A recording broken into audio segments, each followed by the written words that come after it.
రోజు దేవుని వాగ్దానం. కొరింథీయులకు రాసిన మొదటి పత్రిక 1వ అధ్యాయం 8వ వచనం. అంతము వరకు ఆయన మిమ్మును స్థిరపరచును. అంతము వరకు ఆయన మిమ్మును స్థిరపరచును.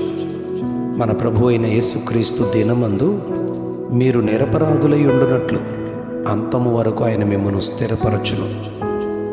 ఈ పత్రికను అపోస్తలుడైన పౌలు కొరింథులో ఉన్న దేవుని సంఘానికి రాస్తూ, క్రీస్తు యేసునందు పరిశుద్ధపరచబడిన వారై పరిశుద్ధులుగా ఉండుటకు పిలువబడిన వారు మీరు అని మాట్లాడుతూ 1వ అధ్యాయం 2వ వచనంలో, ఎఫెసీ పత్రిక 2వ అధ్యాయం 1వ వచనం అలాగే 4, 5 వచనాల్లో మీ అపరాధముల చేతను పాపముల చేతను మీరు చచ్చిన వారై ఉండగా ఆయన మిమ్మల్ని క్రీస్తుతో కూడా బ్రతికించారు అంటూ మన ఎడల చూపిన దేవుని మహాప్రేమను, మనలను క్రీస్తులో కూడా బ్రతికించారని గత స్థితిని జ్ఞాపకం చేస్తూ దేవుని ప్రేమను వివరిస్తారు పౌలు గారు.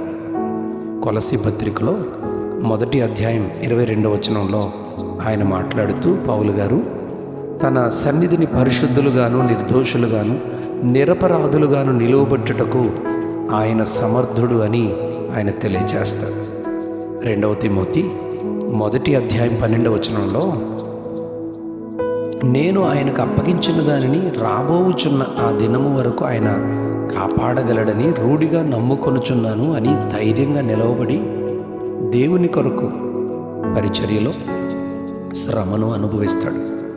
కొలసీ పత్రిక 1వ అధ్యాయం 28వ వచనంలో పౌలు గారు, దేవుడు నాకు అప్పగించిన ప్రతి మనుష్యుని క్రీస్తునందు సంపూర్ణునిగా చేసి ఆయన ఎదుట నిలవబెట్టాలని సమస్త విధములైన జ్ఞానముతో మేము ప్రతి మనుష్యునికి బుద్ధి చెప్పుచు బోధించుచు ఆయనను ప్రకటిస్తున్నాము అని తన బాధ్యతను తెలియచేస్తాడు. ఈ విషయంలో పేతురు మాట్లాడుతూ 2వ పేతురు 3వ అధ్యాయం 14వ వచనంలో, మీరు శాంతము గలవారై ఆయన దృష్టికి నిష్కళంకులుగాను నిందారహితులుగాను కనబడునట్లు జాగ్రత్త పడండి అని బోధిస్తాడు.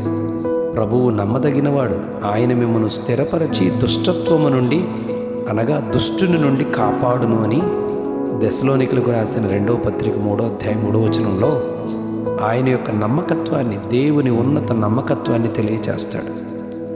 ఇదే పౌలు దెసలోనికలకు రాసిన మొదటి పత్రిక 5వ అధ్యాయం 23, 24 వచనాల్లో, సమాధానకర్తయగు దేవుడు మిమ్మల్ని సంపూర్ణముగా పరిశుద్ధపరచునుగాక, మీ ఆత్మయు జీవమును శరీరమును మన ప్రభు అయిన యేసుక్రీస్తు రాకడయందు నిందారహితముగాను సంపూర్ణముగాను ఉండునట్లు కాపాడబడునుగాక అని ఆశీర్వదిస్తాడు.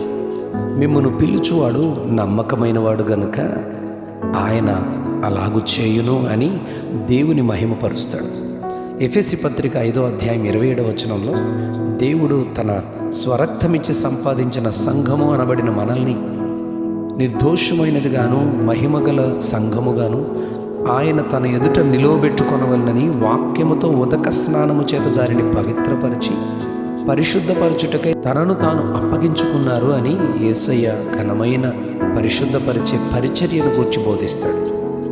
యాకోబు సహోదరుడైన యోధ 25 వచనాలు కలిగిన ఒక అధ్యాయాన్ని రాస్తూ 1వ వచనంలో, తండ్రి అయిన దేవుని యందు ప్రేమించబడి యేసుక్రీస్తునందు భద్రము చేయబడి పిలువబడిన వారికి అంటూ యేసుక్రీస్తునందు గల భద్రత ఆత్మ కొరకు, ప్రాణము కొరకు, శరీరము కొరకు తెలియజేస్తూ చివరి 2 వచనాల్లో, తొట్టిల్లకుండా మిమ్మల్ని కాపాడుటకును తన మహిమ ఎదుట ఆనందముతో మిమ్మల్ని నిర్దోషులుగా నిలువబెట్టుటకును శక్తిగల మన రక్షకుడైన అద్వితీయ దేవునికి మన ప్రభువు అయిన యేసుక్రీస్తు ద్వారా మహిమయు మహాత్మ్యమును ఆధిపత్యమును అధికారమును యుగములకు పూర్వమును ఇప్పుడును సర్వయుగములు కలుగునుగాక ఆమెనని ఎంతో గంభీరంగా దీవిస్తూ అంతము వరకు కాపాడే స్థిరపరిచే దేవుని గొప్పతనాన్ని గురించి యోధా గారు మాట్లాడతారు.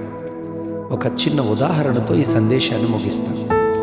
విమాన ప్రయాణం కొరకు సిద్ధపడి టికెట్ తీసుకున్న మనం ప్రయాణము కొరకు మనం చేయవలసిన గమ్యమునకు చేర్చవలసిన బాధ్యత కలిగిన విమాన దళం ఎందులో మనం కూర్చుని విమానంలో కూర్చున్నది మొదలుకొని కొన్ని షరతులతో మనకు హెచ్చరికలు చేస్తూ టేకాఫ్ అవ్వకముందే సీట్ బెల్ట్ గురించి కానీ కూర్చునే విధానాన్ని గురించి కానీ ఇలాంటి మొదలగు విషయాల్లో విమానం ల్యాండ్ అయ్యే వరకు మనకు కావలసిన సౌకర్యాలతో సుఖాలతో ఎలా స్టాఫ్ ఎయిర్ హోస్టెస్ పనిచేస్తారో, క్రీస్తు యేసులోనికి విశ్వాసము ద్వారా పరిశుద్ధాత్మని కార్యము ద్వారా ప్రవేశించిన మనల్ని ఆ మహిమగల నగరిలో పరలోక రాజ్యంలో యేసుక్రీస్తు దినమునందు నిరపరాధిగా నిలవబెట్టు దినము వరకు ఆయన మనల్ని స్థిరపరచి నడిపించును అని మనం విశ్వసించి ఆయన సన్నిధిలో వాక్యము చేత ఉదక స్నానము చేత పరిశుద్ధపరిచి నిర్దోషముగా నిష్కళంకముగా మహిమగల సంఘముగా నిలిపి ఆయనతో ఆ రాజ్యములో ఆనందించు కృపను దయచేయునుగాక.